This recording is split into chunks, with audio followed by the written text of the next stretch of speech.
आप देख रहे हैं हमारा YouTube चैनल दी सच्चा भारत और आज के इस बुलेटिन में आपका स्वागत है। सीबीआई की नजर में आडवाणी ही सूत्रधार थे। बाबरी केस में दाखिल चार्जशीट के मुताबिक आडवाणी ने विवादित ढांचे के फेरे लगाए थे और मुरली मनोहर भड़काऊ भाषण दे रहे थे। 6 दिसंबर 1992 को बाबरी विध्वंस मामले में 2 एफआईआर दर्ज की गई थी। इनमें से एक केस अज्ञात लोगों के खिलाफ था। दूसरी एफआईआर में 8 लोगों के नाम थे, इनमें से 3 लोगों की मौत हो चुकी है। पूरे केस को देखें तो मामले में 48 आरोपी बनाए गए थे, जिसमें से 16 की मौत हो चुकी है। बाकी 32 लोगों को लखनऊ की स्पेशल कोर्ट ने बुधवार को बरी कर दिया। इनमें लालकृष्ण आडवाणी, डॉक्टर मुरली मनोहर जोशी, कल्याण सिंह, उमा भारती, विनय कटियार, साध्वी रितंबरा प्रमुख हैं। इन 6 नेताओं के ही इर्द गिर्द पूरा राम मंदिर आंदोलन चला था। कोई मंच का संचालन कर रहा था तो कोई अपने भाषणों से भीड़ को उकसा रहा था। आडवाणी ने विवादित ढांचे के फेरे भी लगाए थे। हाथरस गैंगरेप एसआईटी का गठन, पीएम ने सीएम योगी से की बात। हाथरस गैंगरेप पीड़िता के मामले में शासन ने एसआईटी का गठन किया है। इसकी अध्यक्षता गृह सचिव करेंगे। वहीं प्रधानमंत्री मोदी ने हाथरस की घटना पर सीएम योगी आदित्यनाथ से बात की है। पीएम ने कहा है कि दोषियों के विरुद्ध कठोरतम कार्रवाई की जाए। उत्तर प्रदेश के हाथरस गैंगरेप पीड़िता का शव देर रात उसके गांव पहुंचा और ग्रामीणों के भारी विरोध के बीच प्रशासन द्वारा पीड़िता का अंतिम संस्कार करा दिया गया।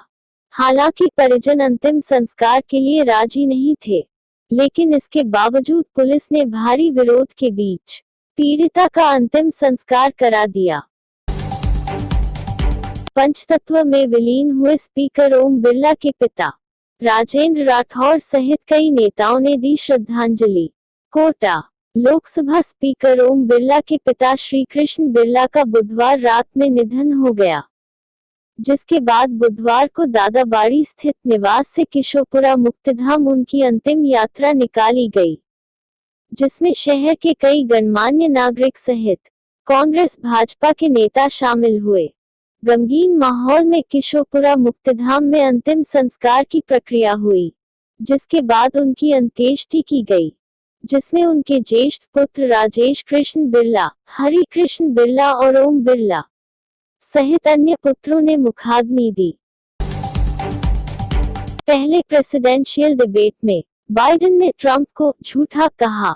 अमेरिकी राष्ट्रपति चुनाव को लेकर पहली बहस में डेमोक्रेटिक पार्टी के उम्मीदवार जो बाइडेन ने कोरोना वायरस को लेकर राष्ट्रपति डोनाल्ड ट्रंप को निशाने पर लेते हुए उन्हें झूठा कहा और एक ऐसा शख्स बताया जो कि यह नहीं जानता कि वह किस बारे में बात कर रहा है। देश में 200,000 नागरिक इस बीमारी से जान गंवा चुके हैं और अर्थव्यवस्था को भी नुकसान पहुंचा है। अमेरिकी राष्ट्रपति चुनाव 2020 के लिए राष्ट्रपति ट्रंप और बाइडेन के बीच पहली बहस मंगलवार की रात को क्लीवलैंड, ओहायो में हुई। धारा 144 ने राजस्थान में बिगाड़ा कांग्रेस का गणित, कृषि बिल के विरोध में होने वाले प्रदर्शनों का बदला स्वरूप। जयपुर कृषि बिल के खिलाफ कांग्रेस पार्टी की ओर से शुरू किए गए विरोध पखवाड़े के तहत होने वाले प्रदर्शनों को अब सरकार के आदेशों की ही मार पड़ रही है। प्रदेश में कोरोना संक्रमण के चलते 11 जिलों में धारा 144 लगी हुई है, जिसके कारण कांग्रेस कृषि बिल के विरोध में केवल सांकेतिक विरोध का ही सहारा ले पा रही है। कैसे गहलोत पायलट की जंग के बीच बीटीपी ने चला था आरक्षण का दांव, पायलट और गहलोत गुटों में बंटी। कांग्रेस की डगमगाती सरकार को बचाने के लिए 2 महीने पहले 18 जुलाई को बीटीपी का समर्थन मिला था। 17 सूत्री मांगों के साथ बीटीपी विधायक और पदाधिकारी गहलोत से मिले थे।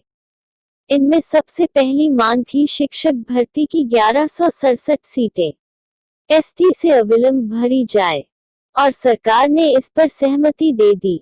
गहलोत सरकार तो बच गई, लेकिन एसटी वर्ग को नौकरी में मांगा गया आरक्षण नहीं मिला।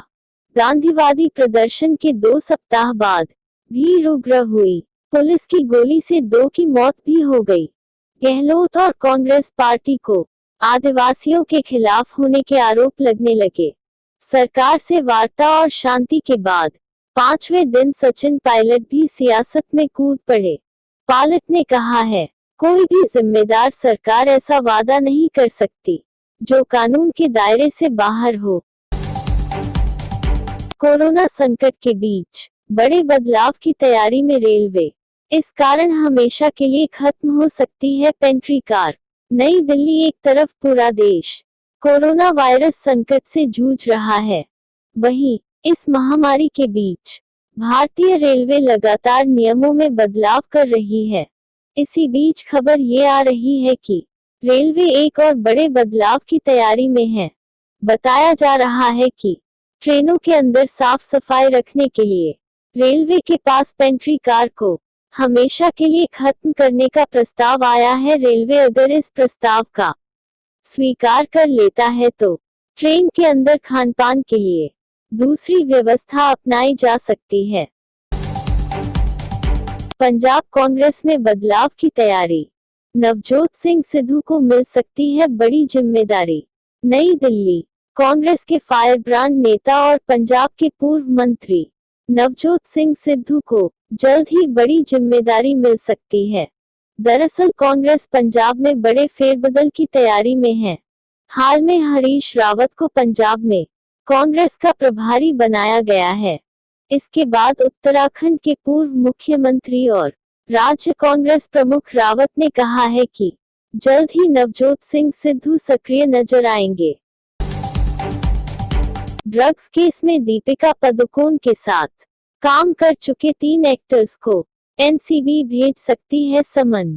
नई दिल्ली। एक्टर सुशांत सिंह राजपूत की मौत के मामले में ड्रग एंगल सामने आने के बाद से ही एनसीबी तेजी से अपनी जांच कर रही है। एनसीबी के रडार पर बॉलीवुड के कई बड़े स्टार्स हैं।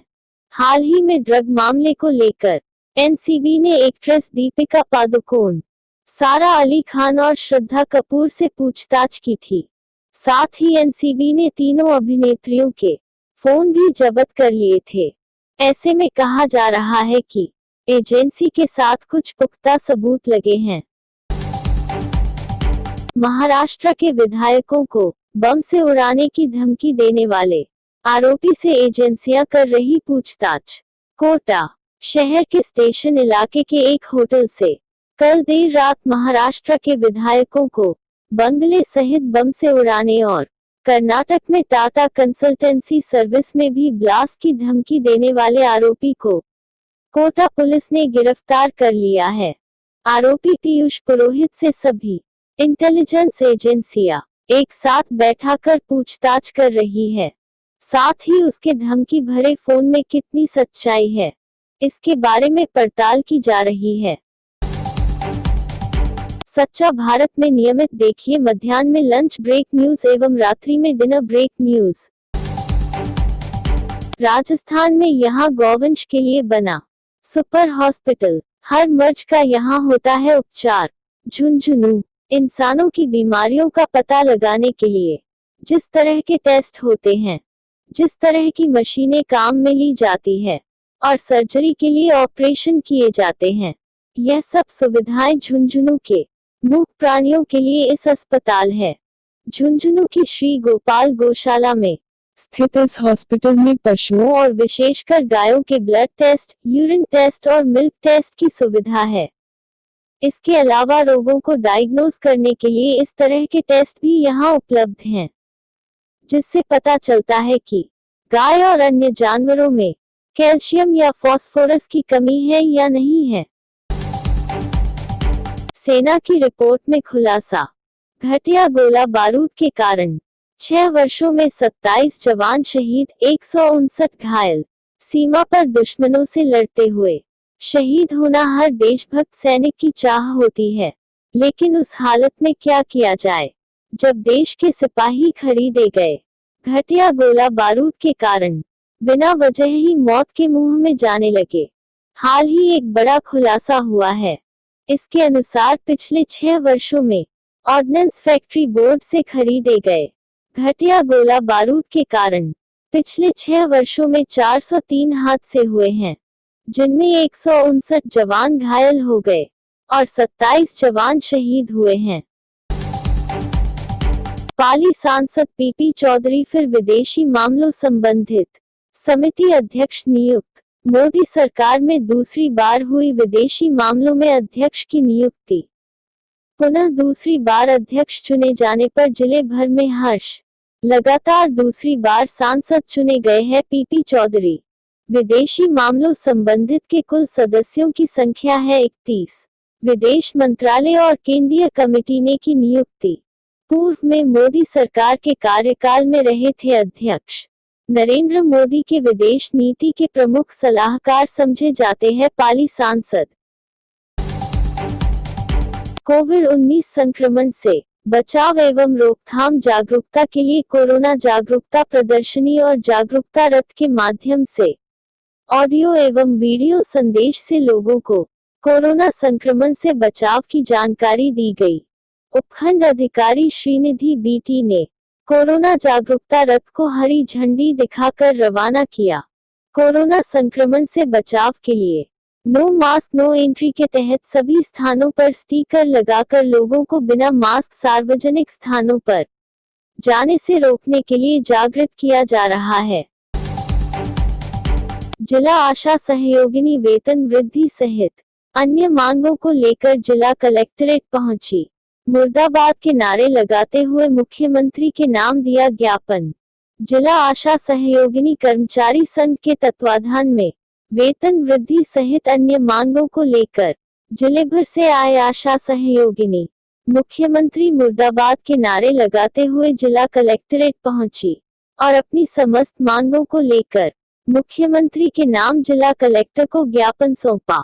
उनका कहना है कि पिछले 20 से 25 साल शिव अपना कार्य निष्ठा के साथ कर रही है और इस बार कोरोना काल में कोरोना योद्धा के रूप में सेवाएं दी, लेकिन वेतन के मामले में कुछ भी नहीं।